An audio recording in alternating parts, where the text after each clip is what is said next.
Hey guys, welcome back to the channel, and as we embark on December and the most festive time of the year, I thought that we'd take a look at an exclusive. This is one out of 3 of the members of the Amazon exclusive 3-pack. This is the last of the Power Dashers.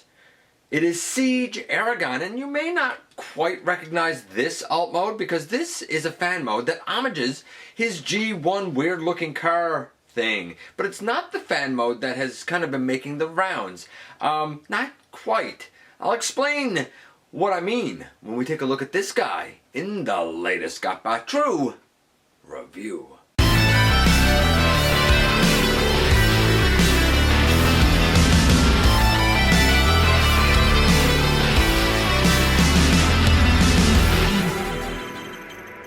Hey guys, welcome back to the channel. I'm your host, your most humble of hosts, Dennis Moulton, aka GotBot. I'm so glad that you dropped by today. Have a look for me everywhere. Check out Machinery of Man, the Everything Factor, Transformers Collectors NL, and the Autobot family. Of course, like, comment, share, subscribe, and while you're at it, that's right, man, hit that notification bell because it lets you know when content of all sorts goes up here on the channel. At least for now. Let's hope that it keeps going in a positive direction going forward. And yeah, I know, I changed up the intro there just a little bit just to see if you're paying attention. I also want to give a big shout out to Patriot Prime. He just hit 3K. Congratulations, champ. And this is our focus today. This is Aragon. Now, I didn't get the entire 3-pack. This is sourced to me by friend of the channel, Event Progenitor.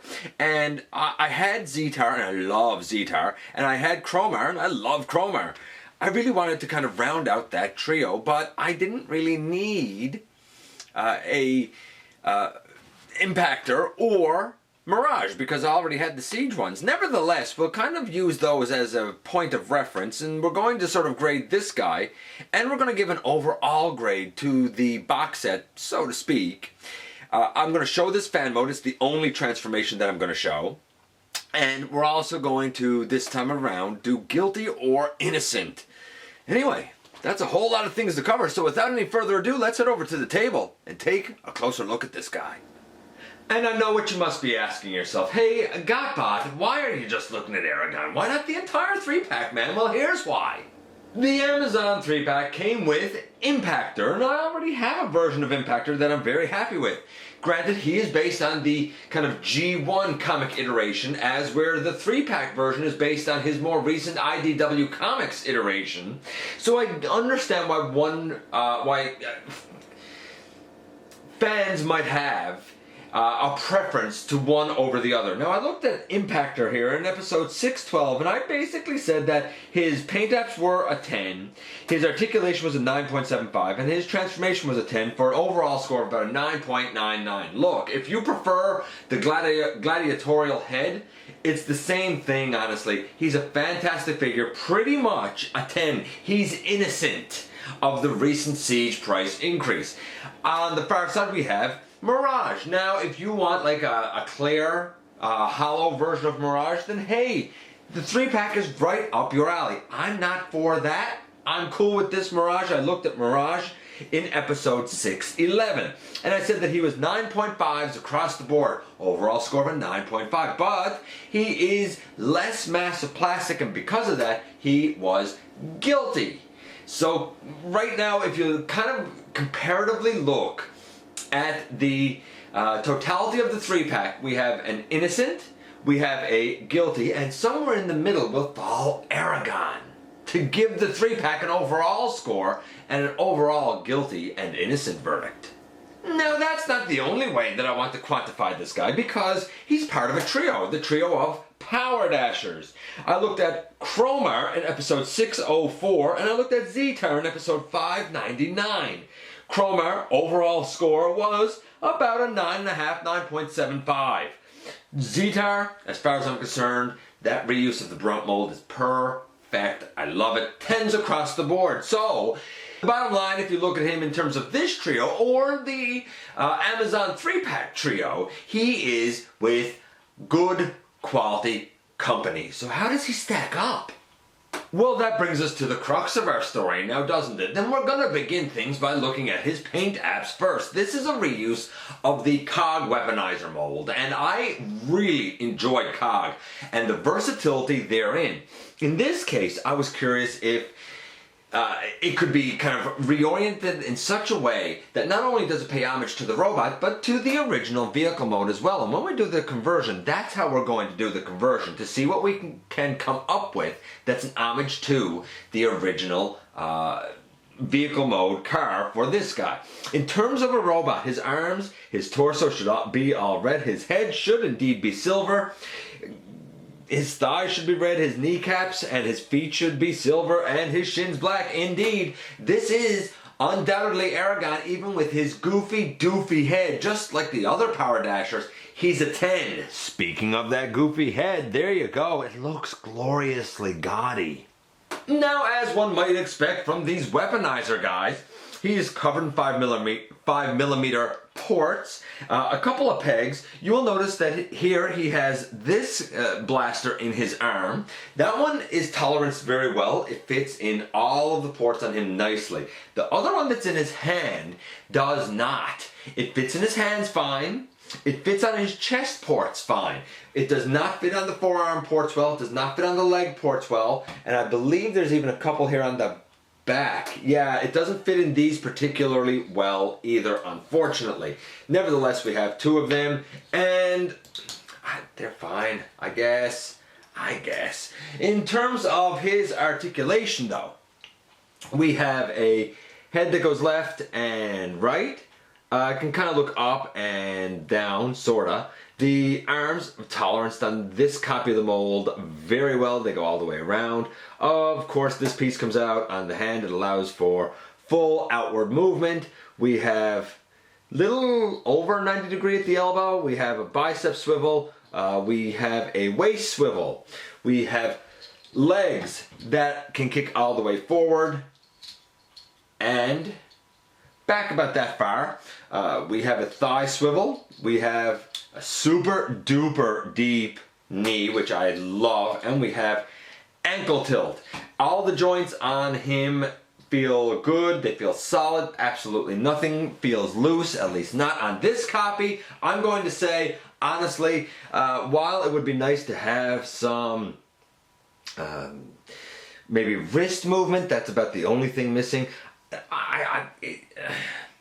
Honestly, it's a 10. I do, however, want to point something out. This one in particular, is missing a foot piece, a misassembly issue there. It does not affect the functionality, but of course he should have it. I may have to look into repairing that somehow, some way, we'll see. Like I said, it doesn't really affect it too much, but it is unfortunate, and I have heard of certain QC issues with this box set. Nothing with Impactor. Impactor seems to be excellent across the board. I've heard of pegs not being small enough on Mirage to fit and lock the chest section into the lower body section to go to car mode, and some of those cracking off where it's clear plastic. I've heard of some tolerance issues with this guy, as well as now a missing piece issue. That's unfortunate, and it will affect the overall guilty or innocent verdict. Now, what about the transformation? Well, again, this guy traditionally is a car, so we're going to do this guy based on that, which is going to be a little bit different. Naturally, he can do all the modes that COG is capable of doing. Naturally, he can be torn into parts and bits and pieces and become like weaponizer upgrade parts for our other characters, which is where the beauty of his versatility comes in. I said it with COG, I've said it with all of the other weaponizers. This is parts forming done correctly, but can we get a mode here that is at least reminiscent of his G1 car? Well, sort of, yes. We're going to remove these arms, and we're going to take this head, and we're going to flip it down. And really, there is our car mode. I'm going to remove those legs, and I'm going to lay this down, and we're going to reorient things because that's down kind of low now. Okay, so now that we have this kind of base form here, we actually come and we separate this. Now there's a couple of ways to do this. The most common fan mode I've seen leaves those two pieces combined, but if you do that, then this black chunk here tends to kind of hang down the bottom too much, and while it looks the part of the G1 car mode, it's not going to be able to roll, it doesn't really function. So I suggest coming here and picking up that post right there. Then you're going to bring in this black piece, and you're actually going to turn the waist around and bring the little leg, I don't know what you call them there, little like leg chunks, we'll say up and forward. Now, when we've got that done, we can actually turn it around. Actually, I guess we should bring these up, and when I say up and forward, I actually mean, my mistake. Remember, this is a fan mode, so I mean it is what it is. We actually bring them out this way. We have a little tab here that will go into a little rectangular slot there. It's what we had on COG to keep the two halves together in vehicle mode. And we're going to use that again right here. Actually, we didn't need to bring that up. I thought we did. Pardon me, we did not need to bring that peg up there. So we have those pieces out. Now, the legs will go folded up like this. All you have done is the thigh is pushed up into the leg. That gives us a little peg down here. It's kind of on his knee, I guess. Yeah, it's pegged that would be on his knee. And now with this black piece up here, we have a 5mm peg here and over on this side. So we take this one and we have the treads, we'll say, on the outside. So we come here and we bring that forward. And you will notice, yes, I'm aware that this is back heavy. Am I doing this? Am I doing this right? I think I'm doing this right. And you will notice that, yeah, okay, the guy's back heavy, but we're not done yet. Next part, you take his little black blasters, they will go on the side there, and they will go on the side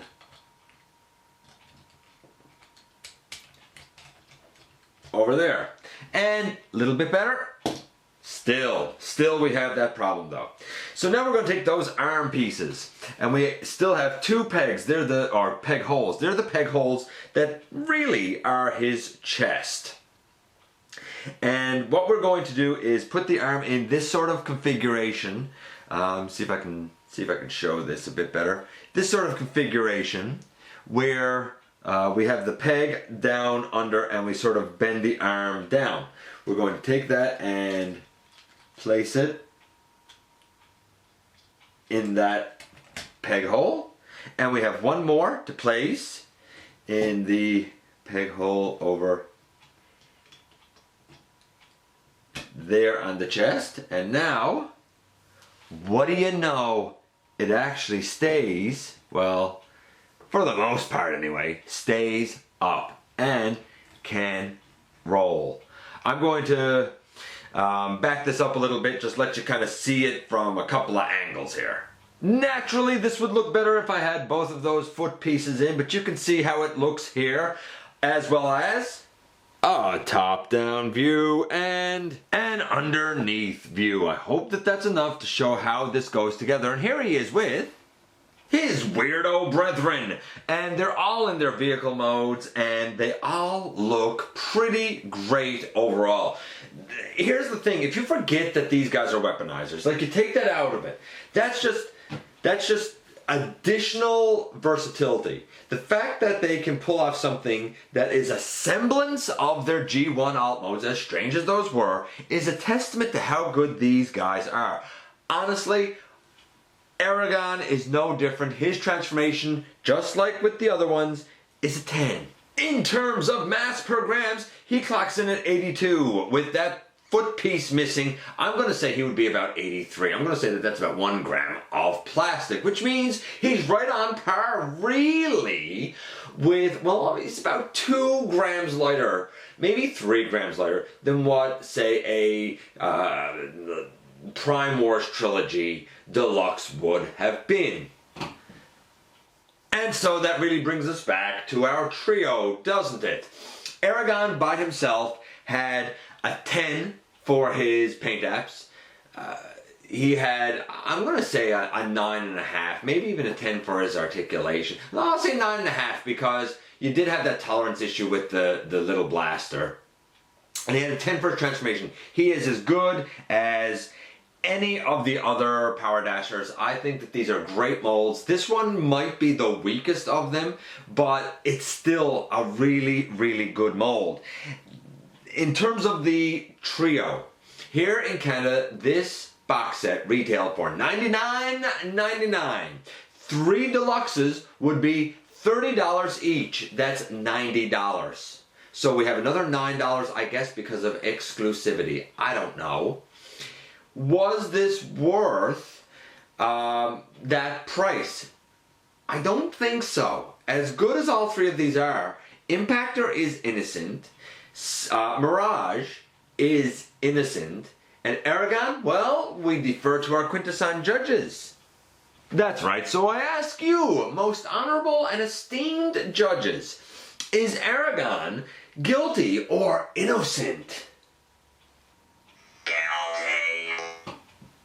So there you have it. He's actually guilty, and I sort of didn't expect that, but here's why he's guilty. Not because he's a bad figure, but he is a couple of grams lighter, if we're being realistic, and he is outright missing a piece straight in a package, and you can't just go back to the store with this. It was an online exclusive. I think that's ridiculous. Plus, it's $100 Canadian. If we were talking about this being $90 Canadian, 3 deluxes, $30 each, should be $90 Canadian, I would probably say, yeah, it's worth it. Yeah, it's innocent. But we have an extra $10 that's added on for literally nothing. Absolutely no reason other than it's an exclusive. No, I don't support it, and I don't think it's worth full price. I do think it's absolutely worth getting, but be a prudent shopper and watch out for a price decrease. As soon as you see it, jump on it because it's fantastic. But as it is, for full price, I think it's just overpriced a little too much. And here we are once again, and here he is now. I feel like that there was a lot to try and cover there. When we look at him as part of the trio with the other 2 Power Dashers, I think he fits in just fine. They're nice homages. This makes sense. And I love the versatility. I love the way that they worked out. Granted, I wish that the little gun pieces here on this guy worked out a little bit better, at least one of them, because of a weird tolerance issue. Maybe it's something I can actually fix. I do adore the fact that because these guys are weaponizers in kind of parts form, that we can reconfigure them to get the G1 alt modes. Well, sort of. I would like to say that this guy is totally worth the full price. I'd love to, but I can't because right away there's an assembly issue on my copy, and I can only speak to my copy, and because of that, no, I think that that's unacceptable. You have a price hike, then man, come on. Up the QC game, just saying. As a 3-pack, look, if you're in for a Hollow Mirage, if you're in for the kind of Impactor with the gladiatorial head, and hey, why not a bonus Aragon, then it's a great set. But I do think it's a little bit overpriced because when you work it out, I don't understand where the extra $10 is that goes built in there. I don't see what that value is. Is it because it's a bigger box? I don't know. I think it's definitely worth having, but I think it's definitely worth having at a time when the price is gone down. Just saying. Anyway, let me know what you think about Aragon, the other Power Dashers, and while you're at it, let me know what you think about that Amazon 3-pack. You know I love to hear from you guys. I appreciate you dropping by, giving me some of your extremely valuable time. If you're in a position to help the channel to grow, there's a donate link down in the description. Don't forget, somehow, some way, each and every day you do make a difference, and I look forward to the next time that you and I get together, either in the live streams, at the stop motion premieres, or the old-fashioned way, man, right here, inside the videos.